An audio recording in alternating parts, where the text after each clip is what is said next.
So let's begin with this one, which is Saturday Solopreneur number 9, how I added 44k plus Twitter hand followers in 18 weeks. How I added in a noisy world. This is from March 2022. In a noisy world, the attention is your best friend. It can literally power your entire online business. In the last 18 weeks, I have added over 844k plus new Twitter followers using a simple 7-step process. Now I want to share that journey and the steps that I took so you can replicate them. If you can get this system right, you will grow on Twitter, and with Twitter growth comes massive opportunities, a better network, better jobs, podcasting and speaking opportunities, monetization, etc. that we'll see down below. So unfortunately, most people stumble around Twitter for years and can't figure it out. Why? Because there is no process. You cannot grow predictably on Twitter without a process. When I see people starting out on a platform, they are just screaming into the void without any real strategy. They aren't consistent. They don't share valuable information. They don't spend time networking with people on the platform. They don't use tools to make Twitter growth easier. I'm going to share how you can avoid these traps and follow a better plan. Here's how, step by step. Step 1, building your publishing habit. You cannot grow on social media if you don't publish. And publishing is like a muscle that you must build. On October 26th, I started building my publishing habit by using a formulaic approach. Each morning, I tweeted, "Happy day" to X. Here's an example. "Happy Monday" to everyone. Oh, here EX doesn't mean the X that Twitter would eventually become, but just that unknown X for X of algebra.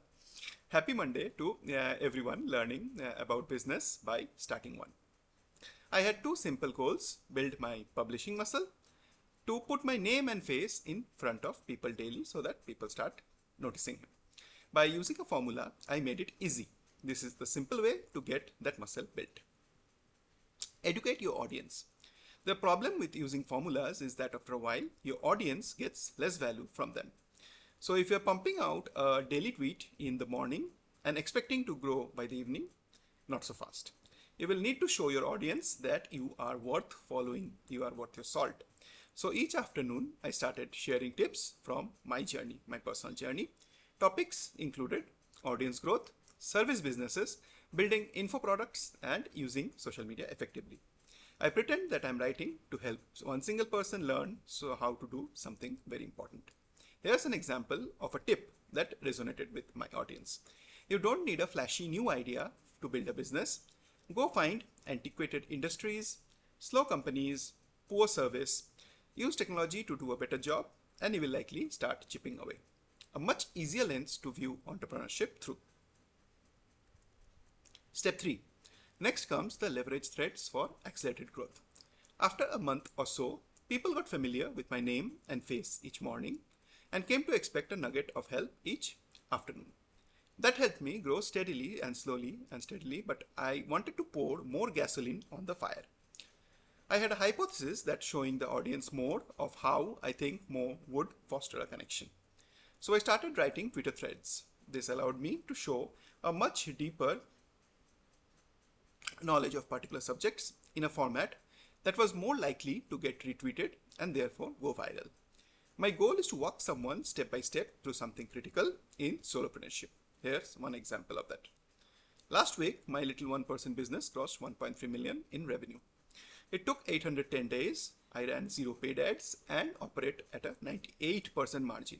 Here are the 14 steps of my strange journey. Hope it's helpful to someone. And the thread continues from there. So it got 420 replies. Build an engaged ecosystem. Too many new Twitter users come onto the platform and start rapidly producing content. The problem is they forget that growth is largely due to in part of being social. It's social media after all, isn't it? My goal was to establish relationships with people with a similar follower count. This reduced the likelihood that I would be big timed by someone with 10x the followers of me. The other benefit of forming relationships is growing together. The same people you chat with at 5k followers will be your friends and partners at 50k followers. The journey is just easier together. So there's a chat snippet. I commented on your solopreneur post and actually would love to do an episode with you for my podcast on that topic. Maybe something covering a few cool 6-7 figure solopreneurs. Awesome. Would love to do that. Want to shoot me a current link? I don't have one, unfortunately. Do you have one? I can use to book a time. So just instance the Calendly invite. Definitely let's go. Booked. Looking forward to it. Thanks again for the time today, man. Just had a lot of fun and getting some great feedback.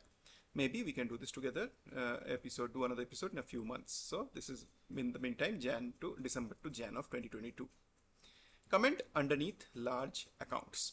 While you might about being big time by larger accounts, you can still participate in meaningful conversations underneath their tweets. This is one of the easiest way to get your name, face and thoughts in front of a lot of people. I like to set up notification for large accounts that are relevant to the space that I am in, like solopreneurship, and leave comments when they tweet something that resonates. This is a great way to pick up additional followers and attention.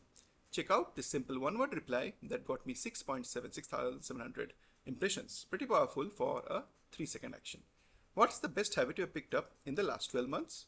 Tweeting. So he said tweeting, and the tweet activity 31 likes. Twitter analytics says 31, 3, 666,700 impressions, engagement 179 engagements, and 39 digital expense. Note, you are much more likely to get traction by leaving more thoughtful comments than this particular example.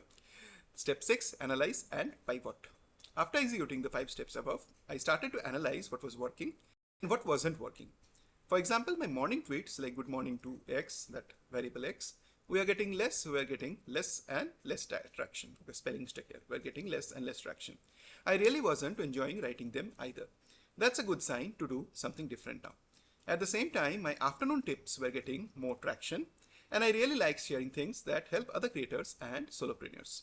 So I eliminated the morning platitudes and replaced them with additional tips, observations for my audience, or offers to help answer questions. I do through my leveraging my content operating system for creating 6 to 12 high quality pieces of content quickly and very easily. Almost immediately, the traction went back up. Don't forget to analyze and pivot at the right time when you start feeling that some of the activities are getting repetitive and boring to you. Improve your inspiration with tools. Now that my account was humming, I needed to streamline the process I followed to create and distribute all of this content. So I sought out the best tools available for content inspiration. Remember, this is pre-ChatGPT era, I think. So remember, tools matter once you get your process down.